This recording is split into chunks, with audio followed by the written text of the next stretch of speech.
Deuxième épître à Timothée, chapitre 3. Sache que, dans les derniers jours, il y aura des temps difficiles.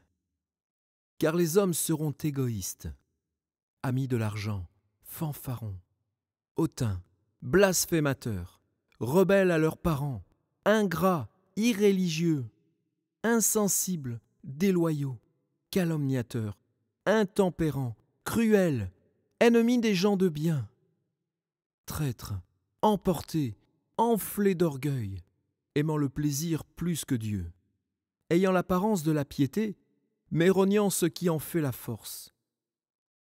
Éloigne-toi de ces hommes-là.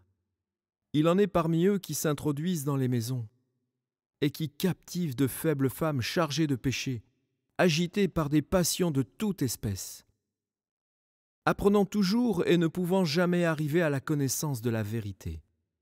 De même que Janès et Jambres s'opposèrent à Moïse, de même ces hommes s'opposent à la vérité. Étant corrompus d'entendement, réprouvés en ce qui concerne la foi. Mais ils ne feront pas de plus grands progrès, car leur folie sera manifeste pour tous, comme le fut celle de ces deux hommes. Pour toi, tu as suivi de près mon enseignement, ma conduite, mes projets, ma foi, ma douceur, mon amour, ma constance, mes persécutions, mes souffrances. À quelle souffrance n'ai-je pas été exposé à Antioche, à Icône, à Lystre? Quelle persécution n'ai-je pas supportée? Et le Seigneur m'a délivré de toutes.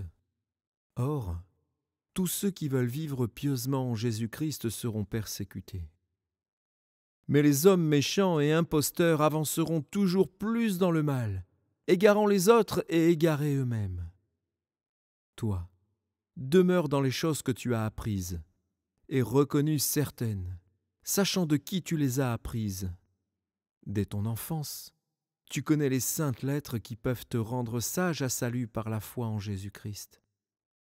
Toute écriture est inspirée de Dieu et utile pour enseigner, pour convaincre, pour corriger, pour instruire dans la justice, afin que l'homme de Dieu soit accompli et propre à toute bonne œuvre.